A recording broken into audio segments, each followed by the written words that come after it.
pour cette soirée ensemble à l'étude de la parole du Seigneur. Si tout se passe bien et si vous m'entendez normalement, comme d'habitude, vous me faites juste un petit oui.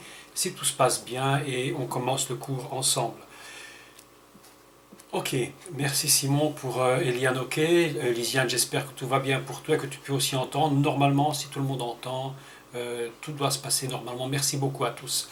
Bonsoir donc, et j'espère que ce soir nous aurons un très bon cours sur l'épître aux Romains, puisque nous sommes toujours dans cette même épître.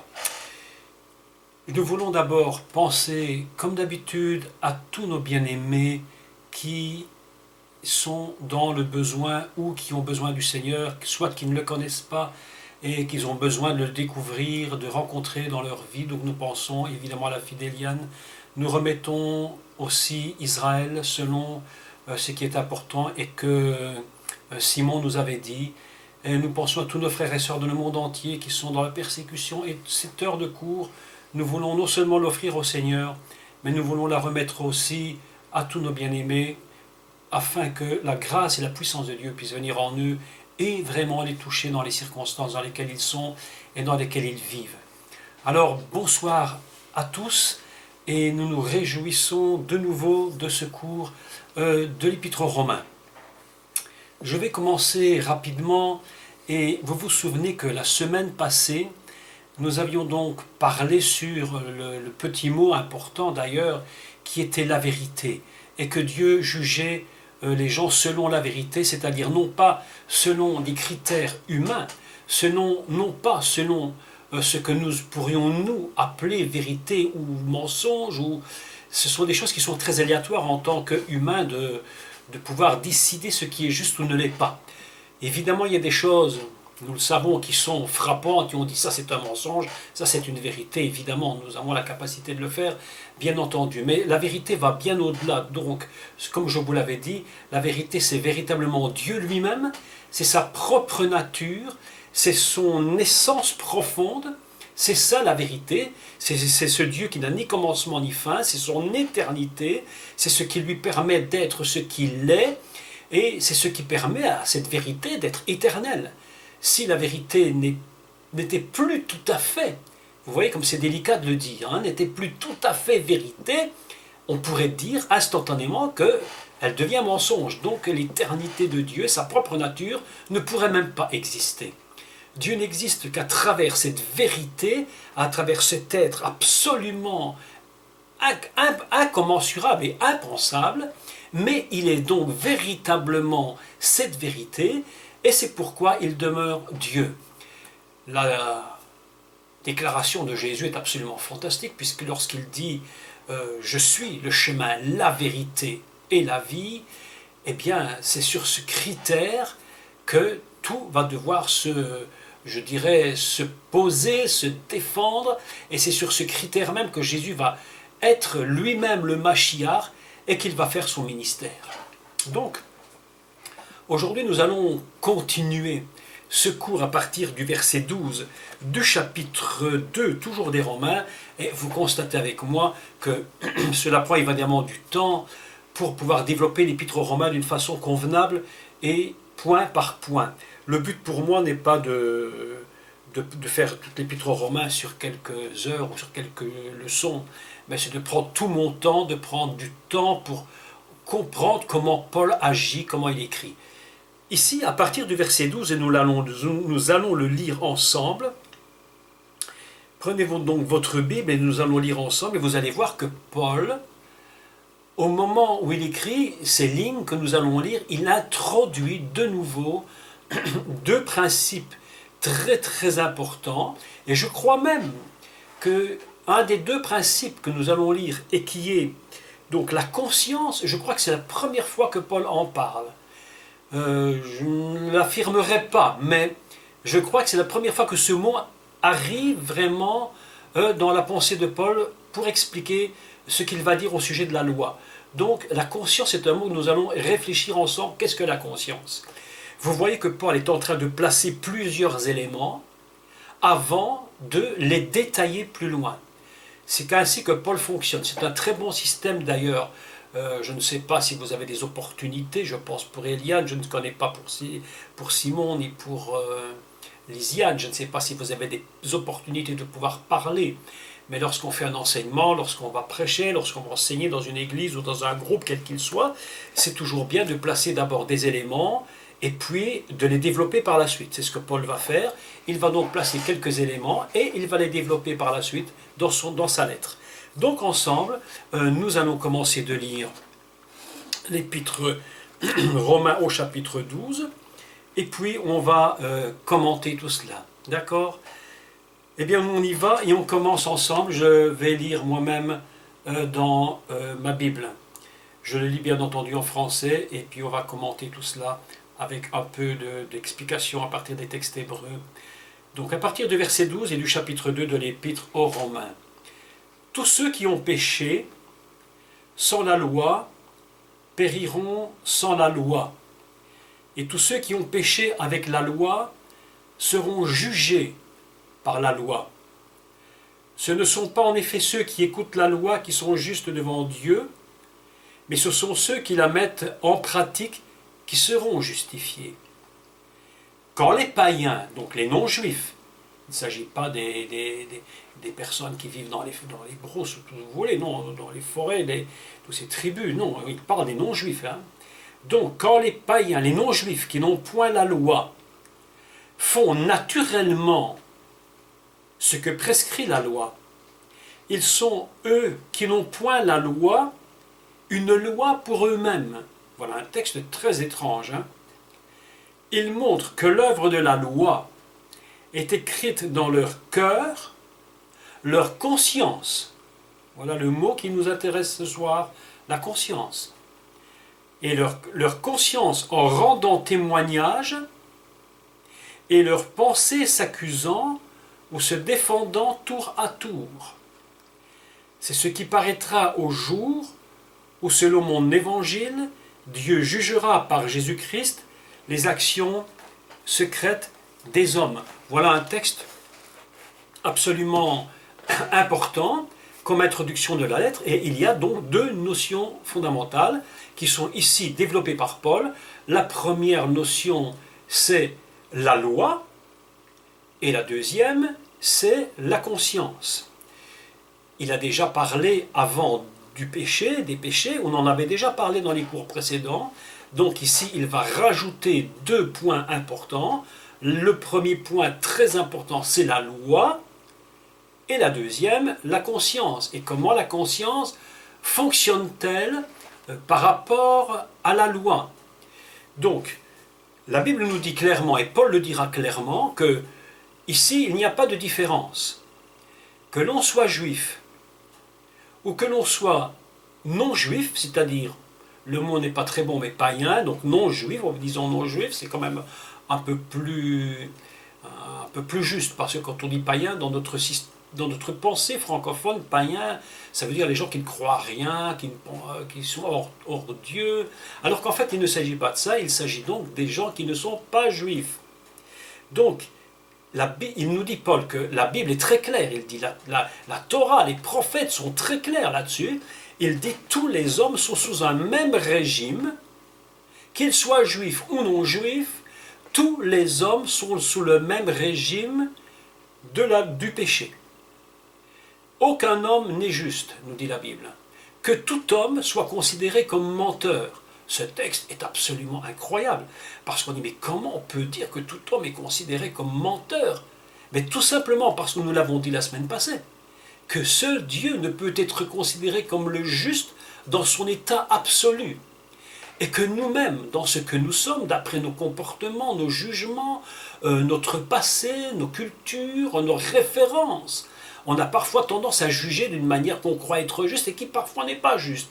Et quand lorsque nous regardons Dieu, nous voyons qu'il fait des choses qui nous paraissent parfois tellement injustes, mais on se dit comment Dieu peut-il agir de telle et de telle manière, alors que pour lui, c'est tout à fait juste et tout à fait exact, puisqu'il est la vérité à l'état absolu. Donc tous les hommes sont sous cette même emprise, et c'est vraiment un mot fort, tout homme est sous cette même emprise du péché qu'il soit juif ou non juif. Et quelle en est la raison? Ben, la raison en est toute simple. C'est que, à l'origine, vous vous rappelez très bien de l'histoire d'Adam et de sa femme, à l'origine, eh bien oui, la chute, l'erreur, la faute, quelle qu'en soit la raison, eh bien, a basculé l'être humain dans une catastrophe absolument inimaginable. Vous vous rendez compte que on a parfois l'impression, et c'est un peu l'idée que les gens ont, mais pourquoi l'homme a-t-il été puni pour avoir fait si peu de choses en réalité? Si vous réfléchissez une seconde au péché originel, mais si nous pensons à cela en tant que nous, et là de nouveau nous essayons de comprendre en tant qu'hommes, sur notre base humaine, mais quels étaient ces si graves péchés? Ils ont simplement tendu la main, ils ont pris un fruit, elle l'a mangé, elle en a donné à son mari, il l'a mangé. Est-ce que c'est si grave d'avoir mangé un fruit? Pour nous, selon notre conception humaine, on dira, mais Dieu est trop sévère. Mais si nous regardons par rapport à la vérité absolue du divin, nous nous rendons compte que la moindre chose qui est faite contre le divin, contre sa nature, et qui essayerait de l'égratigner, ne fût-ce qu'un peu, est un drame pour lui. Et ce qui était parfait, à cause de ce qui nous paraît à nous peut-être si peu de choses, est véritablement un drame. Et d'ailleurs, la Bible nous dit que lorsque l'homme a péché, la nature même s'est détruite. La Bible nous dit que les ronces, les épines ont commencé de pousser. Vous savez que les ronces et les épines, pour celui qui est cultivateur, et puisque l'homme était dans cet état de cultiver, les ronces et les épines, c'est quelque chose d'absolument terrible. Je me rappelle, lorsque j'étais jeune et que je faisais un peu de jardinage, on voulait tirer les ronces qui étaient dans le jardin, mais c'était terrible. On était obligé de se protéger. Voilà à quoi le péché a permis que le monde devienne absolument invivable. Et la Bible va même plus loin, elle nous dit même que ce qui paraît si peu de choses a littéralement fait basculer la terre et même l'univers entier. Même l'univers a été détruit. C'est pourquoi lorsque le Messie meurt, la Bible nous dit qu'il est venu réconcilier toutes choses qui sont sur terre, le ciel et la terre. Nous aurons l'occasion de reparler. Pourquoi Jésus a-t-il porté des épines? Voilà une question. Est-ce que c'était simplement, à votre avis, parce qu'on a décidé de, je ne sais pas, de le faire souffrir par plaisir? Il a porté des épines, mais non, il les a portées parce que justement le monde était lui-même détruit et qu'il portait des épines et qu'il fallait aussi porter non seulement le péché de l'homme, mais qu'il fallait aussi rétablir tout ce qui était de la terre et de la nature. La fonction messianique n'est pas seulement, et quand je dis cela, ce n'est pas péjoratif, quand je dis pas seulement, ce n'est pas seulement de nous sauver, de nous pardonner nos péchés, de nous réconcilier, de réparer les choses, mais c'est aussi de restaurer la terre. Et c'est cela qui est très important. Lorsque nous lisons le prophète Isaïe au sujet du millénium, nous voyons qu'une restauration, une véritable restauration de la terre, par la puissance messianique. Donc voilà que le Messie lui-même est obligé de porter la couronne d'épines pour rétablir cela. Vous voyez qu'il y a vraiment une œuvre messianique absolument extraordinaire. Donc voilà que tous les hommes sont sous l'emprise du péché originel, puisque le mot Adam, dont nous avions déjà parlé maintes et maintes fois, mais je vais encore redire quelque chose dessus, c'est que l'Adam a plusieurs sens. Il a le sens de l'homme en tant qu'humain, évidemment. Il a le sens de homme en tant que mari de sa femme, et il a le sens de l'humanité entière, puisque en lui est tenue évidemment toute l'humanité. Il possède en lui toute l'humanité. Vous savez que c'est pourquoi, lorsque l'on tue quelqu'un, c'est vraiment terrible. Est-ce que vous vous rendez compte que lorsque l'on tue une personne, on ne tue pas seulement la personne, bien que ce soit déjà un drame absolument terrible, mais on tue tous ceux qui sont en lui et qu'il aurait pu avoir comme enfants, petits-enfants, arrière-petits-enfants, etc., etc. C'est comme ça que nous nous rendons compte que dans une personne se trouve toute une descendance. Et lorsqu'on tue une personne, c'est une descendance. Vous comprenez pourquoi l'esprit de diable, l'esprit de Satan veut détruire tout Israël, mais non seulement Israël, mais tous les Juifs jusqu'au dernier, parce qu'il sait très bien que s'il ne touche pas même le dernier, il a encore une possibilité de porter du fruit et une descendance. Le diable ne veut pas cela. Donc nous voilà revenus à Adam, qui est à la fois un homme, mais qui est à la fois un mari, mais qui est aussi toute l'histoire et de l'humanité. Il possède en lui toute cette humanité. Il est véritablement celui qui représente l'humanité entière et qui la possède en lui. Et au moment où il va désobéir, au moment où il va aller contre la nature de Dieu, contre la volonté de Dieu, c'est tout son être entier qui est en train de basculer littéralement et se désagréger progressivement, et l'être humain, qui était un être si parfait, si construit dans la perfection, est en train de se détruire progressivement. Il y aurait énormément à dire dans ce domaine. Je pense que ce serait un autre sujet, évidemment, sur qui était l'homme avant la chute, comment était-il après, et quelle est la comparaison entre les deux, puisque la Bible nous dit que Dieu a dû leur donner des vêtements de peau, etc. Donc le sujet est assez compliqué, donc ce n'est pas le but aujourd'hui. Mais peut-être on aura l'opportunité de reparler de tout cela. Si je ne l'ai déjà fait d'ailleurs, je ne le sais, je pense il y a quelques mois, mais je n'en suis pas certain. Mais enfin bref, voilà donc que l'homme est touché littéralement, véritablement touché, et toute sa nature qu'il va engendrer, elle-même est marquée par ce qui est fait, et le péché va comme ça se transmettre de génération en génération en génération, et même ceux que l'on croit être les meilleurs, eux-mêmes vont transmettre encore de génération en génération cette racine fondamentale du péché qui est absolument destructrice, et ça on le sait et on le voit. Même Noé, qui lui-même était un homme juste, la Bible nous dit qu'il était sadique et qu'il était tamim, c'est-à-dire qu'il était juste et qu'il était simple, dans l'intégrité. Et bien lorsqu'il a engendré des enfants, nous voyons que de cette génération est sorti encore des personnes absolument mauvaises. Pourquoi? Parce que tant que la racine du péché n'est pas enlevée, il est impossible que nous puissions être vraiment transformés. Le problème, c'est la racine. Donc voilà que la Bible nous dit que tous les hommes sont sous l'emprise du péché, et Paul est obligé d'expliquer cela, et il va le dire, même les juifs et tous les non-juifs, qu'ils aient la loi ou qu'ils n'aient pas la loi, ça ne change strictement rien, ils sont sous l'empire du péché. Et le mot est important puisqu'il va utiliser le mot péché dans un sens de racine. C'est plus tard que Paul va seulement utiliser le mot péché, les péchés dans le sens de fruits. Vous avez remarqué que le péché et les péchés sont très importants parce que, si vous voulez, même l'arbre de la vie, c'est l'arbre qui donne des fruits, l'arbre de la connaissance du bien et du mal, c'est l'arbre, si vous voulez, c'est cette racine, l'arbre c'est ce qui donne le fruit. Ainsi tout homme en lui-même est fondé, lié avec la racine du péché, et ce qu'il produit sont donc les péchés. Et toute l'humanité entière, indiscutablement, quel qu'il soit, sous cette puissance. C'est ça qui est terrible. Alors le péché n'est pas seulement un acte. Nous ne devons pas minimiser le péché sous la forme de seulement un acte. Le péché est vraiment une puissance qui domine sur l'être humain. Nous avons remarqué, même pour nous-mêmes dans notre vie, combien parfois nous avons besoin de lutter pour ne pas tomber dans telle ou dans telle chose, pour avoir de telles pensées plutôt que d'autres pensées. Le péché, vraiment, c'est quelque chose qui est une puissance.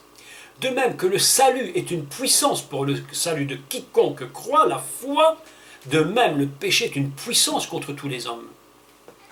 Et voilà donc ce que Paul nous dit. Et puis, je dirais avant cela, je dirais même que, vous savez, dans la religion musulmane, et même chez les juifs d'ailleurs, dans la religion hébraïque, ils diront que l'enfant vient au monde parfait et qu'il n'est pas pécheur. Alors c'est tout à fait surprenant parce que vous savez qu'on a tous eu des enfants, enfin je le suppose, et puis tous ceux qui nous entendent évidemment ont eu des enfants eux-mêmes, ont été papa et maman, ils ont vu ce que c'est qu'un enfant. Et on nous dit, l'islam dit, même les juifs disent que l'enfant vient au monde et qu'il est parfait, qu'il n'a pas de péché. Alors nous savons parfaitement bien qu'un arbre mauvais ne peut pas porter de bons fruits. D'ailleurs Jésus le dit lui-même. Et de surcroît, si nous regardons les comportements d'un jeune enfant, vous savez, nous avons remarqué clairement, et il faut être sincère, que l'enfant, très rapidement, il n'a pas besoin d'attendre ses 15 ans, ses 16 ans, il n'a pas besoin d'attendre l'adolescence. Très rapidement, l'enfant, si petit soit-il, on voit qu'il a en lui un esprit de rébellion, il est vraiment désobéissant, il a quelque chose en lui qui marque sa vie, et on se rend compte que si on veut le discipliner, d'ailleurs c'est important de discipliner nos enfants, parce que si nous les disciplinons, nous les amenons à l'obéissance, et si nous les amenons à l'obéissance des parents et des personnes qui les entourent, nous les amenons aussi et progressivement à l'obéissance du Christ.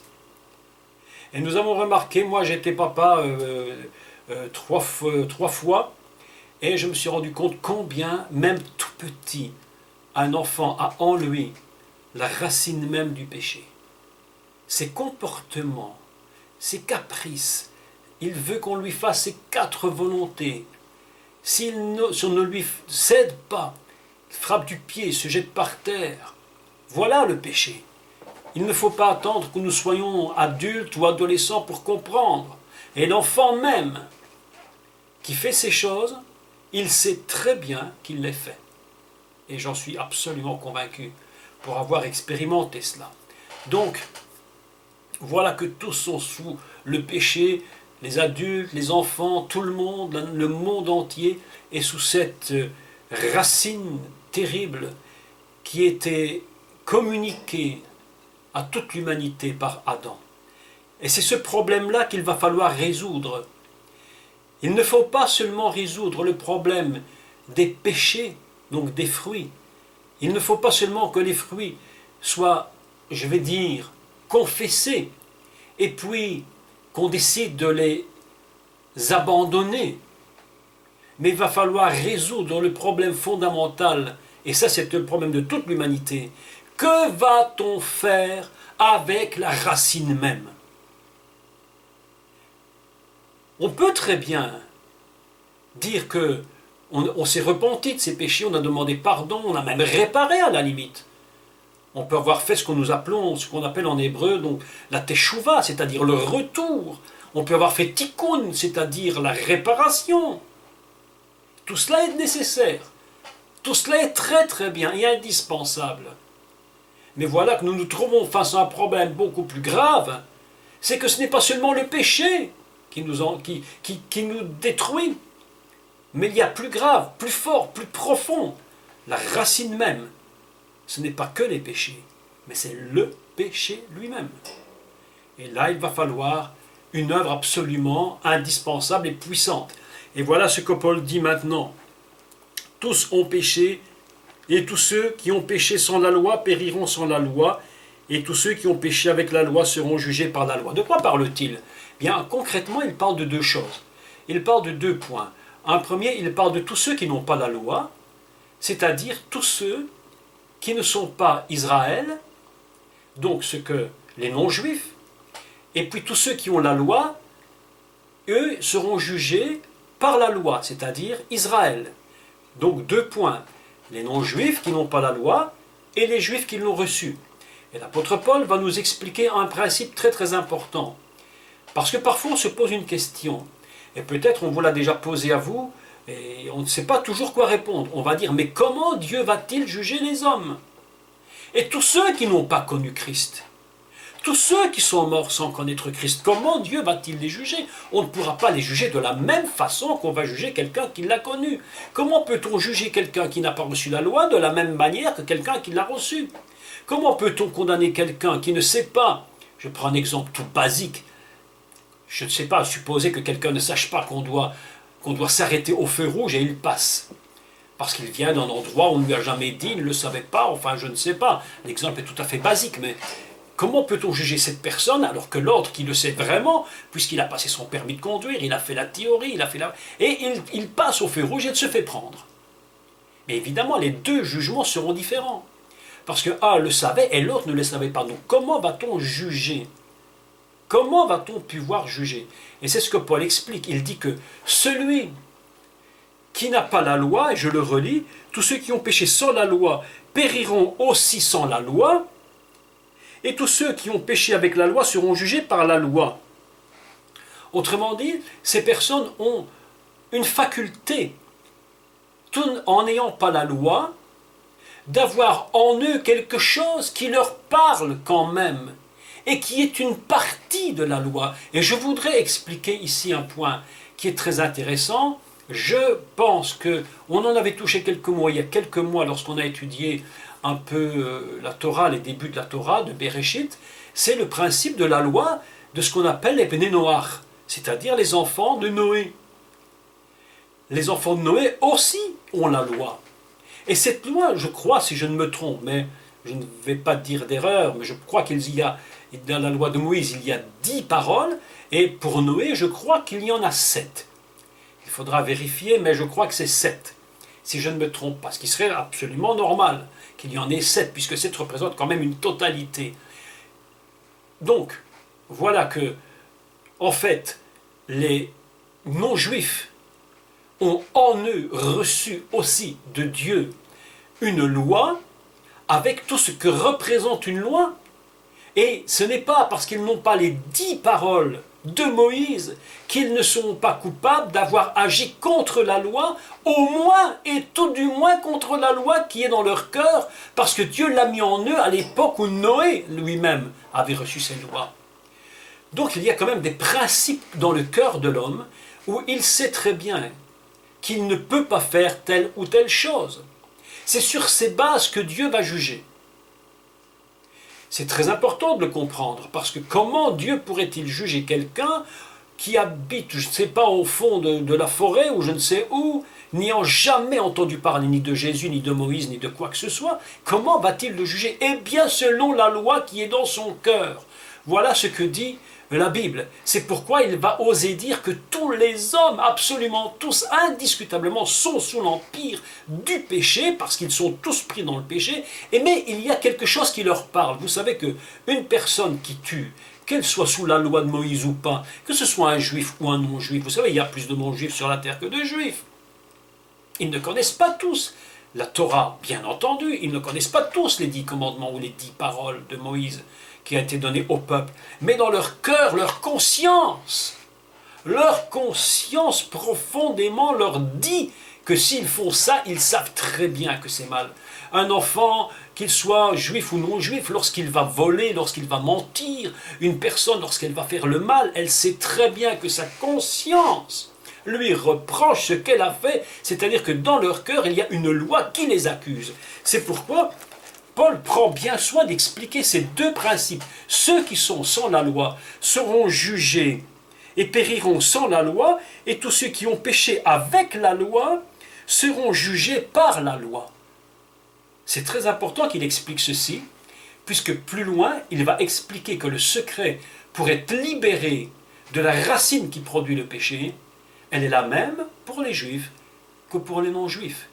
Et lorsqu'il va réparer, lorsque le Messie va faire le retour, le tikkun et la teshuva, lorsqu'il va retourner et qu'il va réparer, il ne va pas le faire seulement pour le juif, mais il va le faire dans un endroit très particulier dont nous aurons l'occasion de reparler, et vous allez être surpris de ce que je vais vous enseigner plus tard au sujet du retour du Messie et comment il est retourné et où il est retourné et comment il a sauvé non seulement le peuple juif avec les 10 paroles, mais le monde entier qui était sous la loi de Noé et comment il a agi. Voilà des choses absolument extraordinaires. Moi, je ne sais pas pour vous, mais moi, quand je pense au Messie, quand je pense à Jésus, quand je pense à Yeshua, je me dis, mais quelle chose extraordinaire, quelle puissance extraordinaire. On n'a même pas conscience, mes bien-aimés, de ce que représente la croix. de ce que représente Jésus, toute la force qui est en lui, tout le plan que Dieu a mis en place à travers le Mashiach. Je continue la lecture et nous continuons le texte. Donc, je reprends à partir de 13. Ce ne sont pas, en effet, ceux qui écoutent la loi qui sont justes devant Dieu. Bien évidemment, ce n'est pas ceux qui écoutent seulement, mais c'est ceux qui mettent en pratique. Alors, quand les païens qui n'ont pas la loi font naturellement ce que prescrit la loi, ils sont eux qui n'ont point la loi, une loi pour eux-mêmes. Vous voyez, c'est cela qu'il dit. Quand les païens qui n'ont point la loi, donc il parle des 10 commandements, font naturellement, donc c'est bien dans leur cœur, dans leur nature, dans leur chair, dans leur nature, ce que prescrit la loi, c'est-à-dire qu'il y a quelque chose dans leur cœur, de la loi de Moïse qui est déjà en eux. Il faudra expliquer quelle différence il y a entre la loi de Moïse et la loi de Noé, des choses qui se ressemblent tout à fait, et pourquoi elles sont un peu différentes. Ils sont eux qui n'ont point la loi, une loi pour eux-mêmes. Et ils montrent que l'œuvre de la loi, écoutez, c'est extraordinaire, est écrite dans leur cœur. Alors il dit que, dans le livre de Josué, Dieu demande qu'on puisse constamment, au peuple d'Israël, d'être constamment dans la loi, d'être constamment fixé sur la loi. D'ailleurs, il est écrit dans le livre de Josué, on peut le lire ensemble d'ailleurs, c'est au premier chapitre, vous connaissez ce texte parfaitement d'ailleurs, je le lis, mais juste pour vous faire remarquer un petit principe, petite traduction qui était mal faite, selon moi d'ailleurs, mais il dit dans le livre de Josué au chapitre 1 et au verset 8, vous le connaissez, que le livre de la loi ne s'éloigne point de ta bouche. Il parle à qui? Il parle à Josué, au peuple d'Israël. Que ce livre de la loi, littéralement, il est écrit Lo Yamush Sefer HaTorah. Que le livre de la Torah, c'est-à-dire les 5 livres, ne s'éloigne point de toi, parce que dans ces 5 livres se trouve toute la force, toute la parole de Dieu qui va te permettre de vivre. Voilà ce qu'il dit au peuple d'Israël. Par contre, pour les autres, il leur dira que c'est dans leur cœur qu'il y a quelque chose qui est émis en eux de telle sorte qu'ils ne pourront pas, en arrivant devant Dieu, dire « nous ne le savions pas ». Personne n'aura l'opportunité devant Dieu de dire « nous ne le savions pas » parce que Dieu a mis dans le cœur de l'homme, qu'il soit juif ou non juif, une loi qui est naturelle. Même le juif, avant qu'il ait reçu les 10 commandements, possédait en lui cette même connaissance, et cette connaissance, elle est produite par un principe très important dont je vous ai parlé au début, c'est le principe de la conscience. Je vais relire le texte et je voudrais un peu vous parler sur la conscience parce que c'est très très important. Donc, je lis à partir de 15 à nouveau, si vous voulez, nous relisons encore le texte. Il montre que l'œuvre de la loi est écrite dans leur cœur, leur conscience en rendant témoignage, et leurs pensées s'accusant ou se défendant tour à tour. Voilà toute une explication sur la façon dont Dieu va juger les non-juifs. C'est extraordinaire que Dieu parle de cela, puisque, en fait, on a l'impression que lorsqu'on parle du peuple d'Israël, on ne parle que de lui. Lorsqu'on parle des 10 commandements, on parle d'Israël. Et voilà que Paul est en train de faire tout un enseignement, presque une dissertation, c'est un peu énorme comme mot, mais par rapport aux non-juifs. Et il va dire une vérité absolument fondamentale, il va dire que leur conscience en rend témoignage, et leurs pensées s'accusant ou se défendant tour à tour. Ça veut dire quoi? Écoutez, la conscience est un principe absolument assez compliqué. Je voudrais dire quelques mots sur la conscience.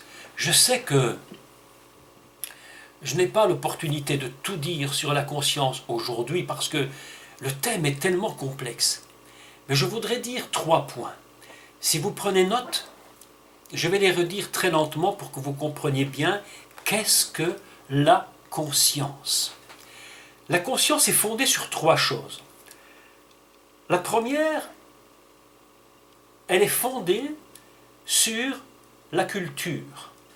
Je vais m'expliquer. La deuxième, la conscience est fondée sur l'éducation. Et la troisième, sur la religion. Le tout ensemble sont donc 3 paramètres absolument interconnectés qui font qu'un homme aura conscience de quelque chose de bon ou de mauvais. Voilà maintenant que nous sommes devant un problème très très complexe, puisque la conscience d'un homme, d'un être humain, va être différente d'une nation, d'une culture à une autre nation et d'une autre culture. Ce qui peut très bien nous paraître absolument inadmissible dans nos pays, peut très bien être totalement admis dans un autre. Vous me direz, c'est très étrange. Mais néanmoins, je voudrais m'expliquer. Nous avons reçu des influences de notre culture, de notre pays, de la façon dont nous vivons. Même la culture en France est déjà différente de la culture en Belgique. Nous parlons la même langue, nous avons le même langage, mais déjà nous nous rendons compte que malgré tout, il y a des différences culturelles. Si vous passez en Afrique, vous vous rendez compte qu'il y a des différences culturelles absolument fondamentales. Des choses qui nous paraissent à nous tout à fait impossibles peuvent très bien paraître tout à fait normales à quelqu'un qui vient d'Afrique, ou qui vient de l'Inde, ou qui vient, je ne sais, du pôle Nord, chez les Esquimaux. Et nous ne pouvons pas juger quelqu'un de la même manière en Europe qu'on va juger quelqu'un en Asie ou au pôle Nord ou ailleurs, ou une tribu quelconque en Amazonie ou je ne sais où. De même, l'éducation que nous avons reçue va nous donner un système de pensée et de vie, et chacun d'entre nous, vous qui écoutez et moi, nous avons tous eu une famille, la façon dont nous avons été élevés dans nos familles, la façon dont les parents nous ont dit tu peux ceci ou tu ne peux pas cela, eh bien, va construire en nous une conscience. Et si nous allons contre ce qui nous a été donné, instruit, eh bien notre conscience va nous soit se défendre en disant non tu ne pouvais pas, oui tu le pouvais, alors que le même enfant faisant une autre chose ou la même personne faisant la même chose dans une autre famille, il ne trouvera pas cela absolument du tout impossible. Vous voyez donc que le problème de la conscience est un problème excessivement compliqué. Troisième chose, la religion. Il y a des systèmes religieux très compliqués. Je vais prendre simplement expliquer. Si vous prenez des religions dans le monde différentes, l'hindouisme, le bouddhisme, l'islam, le christianisme, catholique, protestant, évangélique ou tout ce que vous voulez, vous avez remarqué que chaque religion, même dans le christianisme, même chez les évangéliques, même d'une dénomination à l'autre, on va vous imposer certaines choses, et d'autres religions ou dénominations vous diront non, nous l'acceptons, d'autres diront nous l'interdisons. Celui qui l'interdira trouvera de bonnes idées de l'interdire, de bonnes raisons pour l'interdire. Celui qui le permettra trouvera aussi de bonnes raisons pour le permettre. Autrement dit, la conscience est constamment en combat. Vous comprenez cela? La conscience est constamment en combat. Alors voilà que des choses sont très compliquées. Qu'est-ce que l'on peut permettre? Qu'est-ce qu'on ne peut pas permettre? Qu'est-ce que me dit ma religion? Qu'est-ce que me dit ma famille? Qu'est-ce que me dit ma culture? À partir de là, les problèmes vont se poser. Et les gens eux-mêmes vont se trouver dans des situations très compliquées. Puisque certains vont aller dans certaines églises et ils diront « Oui, mais dans mon église, on m'a dit qu'on ne pouvait pas faire cela. » L'autre va d'une autre église et elle dit « Mais moi, dans mon église, on ne m'a jamais dit qu'on ne pouvait pas faire ça. » Qui a raison et qui a tort? Vous voyez que le problème de la conscience est un problème très délicat. Et qu'en réalité, dans nos églises, lorsque nous imposons des systèmes religieux, nous pouvons mettre sur des gens des fardeaux absolument insupportables. La loi elle-même est un fardeau terrible. Un fardeau terrible. Et lorsque nous nous trouvons face à Dieu, et qu'il y a des choses... Je veux dire, la conscience qui nous parle de Dieu, quelle est-elle par rapport à ce que nous avons appris? Est-ce que c'est une conscience qui est fondée sur la religion? Est-ce que c'est une conscience qui est fondée sur notre éducation, sur notre culture? La conscience dont l'apôtre Paul parle, c'est une conscience qui est fondée sur ce que Dieu lui-même est, et c'est ce qu'il demande que nous puissions nous-mêmes nous ajuster à sa vérité, comme je l'ai expliqué la semaine précédente. Et cette conscience-là, c'est une conscience qui va être révélée par Dieu lui-même. Et nous devons faire très attention de ne pas mélanger les interdits ou les permissions religieuses. Ce que je dis est très compliqué, très difficile à comprendre parfois. Mais nous ne devons pas confondre les exigences religieuses de nos églises, de nos dénominations, qui parfois ont dépassé les limites dans des lois qu'ils ont créées, exactement ce que Jésus disait d'ailleurs aux pharisiens et aux juifs de leur époque. Vous avez été au-delà de la loi. Et maintenant le peuple est fatigué, impossible et chargé. Et Jésus leur dira, vous exigez des autres ce que vous-même vous ne savez pas porter. Vous ne voulez même pas déplacer du bout du doigt et vous exigez des autres qu'ils transportent des montagnes. Et la conscience, à ce moment-là, devient véritablement un brisement dans notre âme, une difficulté terrible. Alors que nous devrions considérer la conscience, selon la pensée de la Bible et de Paul, uniquement par rapport à la nature divine. Qui est Dieu? Comment agit-il en moi? Qu'est-ce qu'il fait? Qu'est-ce qu'il me dit?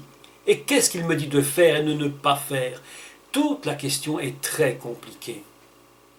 C'est pourquoi lorsque le païen, le non-juif, va faire quelque chose, lorsque le non-juif va, ou même le juif, mais d'une façon différente, va agir d'une façon inconsidérée et qu'il fera le mal, quelque chose en lui de Dieu va lui rappeler que ce qu'il fait est mauvais. Et il sera jugé par rapport à ce que Dieu a mis dans son cœur. Faites attention et faisons tous très attention de ne pas mélanger cette conscience qui nous vient de la nature propre du Père avec une conscience qui nous vient de la religion, parfois de l'éducation, souvent de la culture. Vous savez qu'autrefois, il était impossible pour une femme de mettre des pantalons. Et lorsqu'elle en mettait, elle se sentait coupable et on l'empêchait d'aller à l'église. Aujourd'hui, après 30 ou je ne sais pas, une trentaine d'années, peut-être 40 ans, je ne sais pas, aujourd'hui toutes les femmes mettent des pantalons dans les églises, ça ne choque plus personne, autrement dit la conscience a bougé. Donc on a jugé évidemment le péché par rapport à un principe religieux ou culturel. Réellement, Dieu c'est autre chose. Quelle est la nature divine? Quel est le principe divin qui va gérer la conscience de l'être humain? Eh bien, c'est très simple.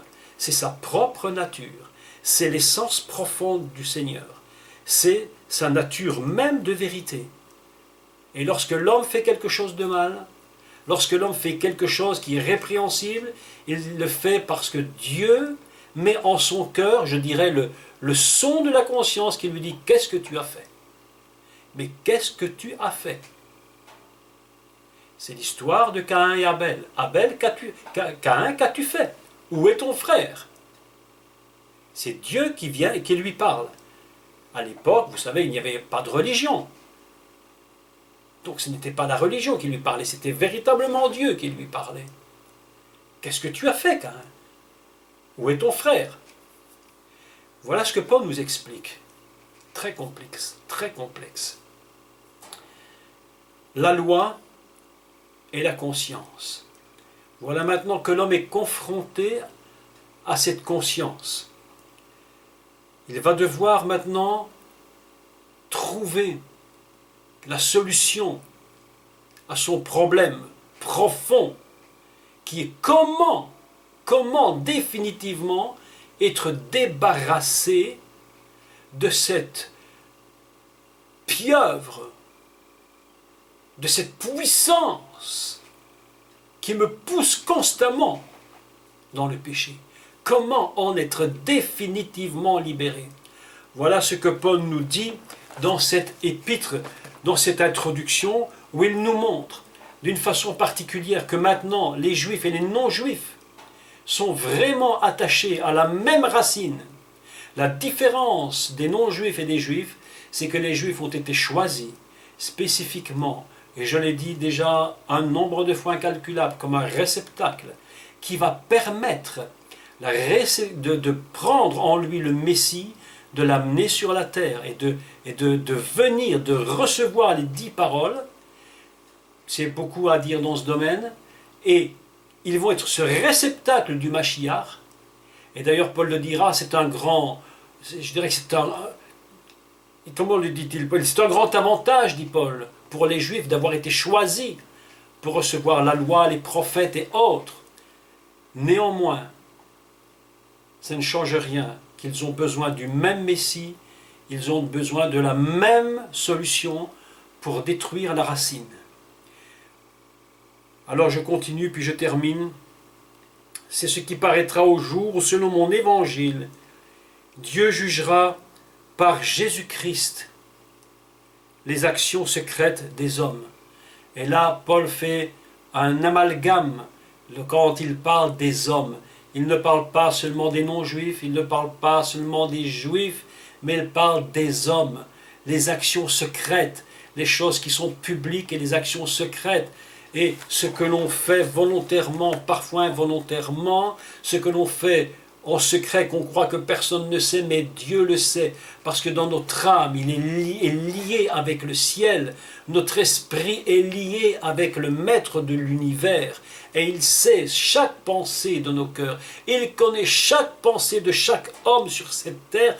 Nous sommes aujourd'hui plus de 6 milliards d'êtres humains sur la terre, mais Dieu connaît chaque homme et chaque pensée, et il sait parfaitement comment il va falloir résoudre ce problème de l'homme. Voilà ce que Paul nous dit aujourd'hui dans ces quelques versets. 2 choses que je répète avant de terminer.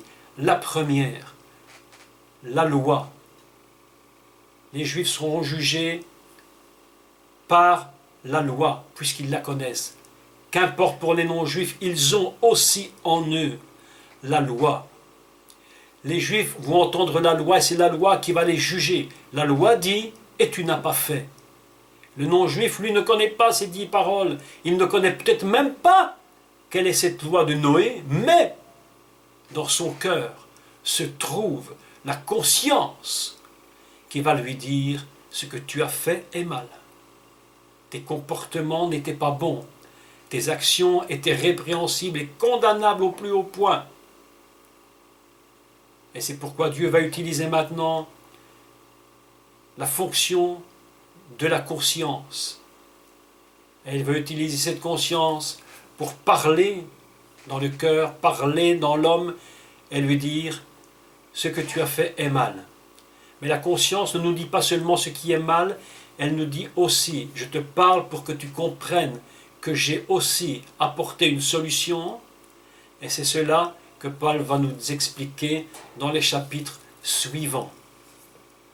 La semaine prochaine, puisqu'il est déjà à près de 50 minutes, la semaine prochaine, Paul va continuer, je fais juste l'introduction, et puis nous reprendrons sans détail. Toi qui te donnes le nom de juif,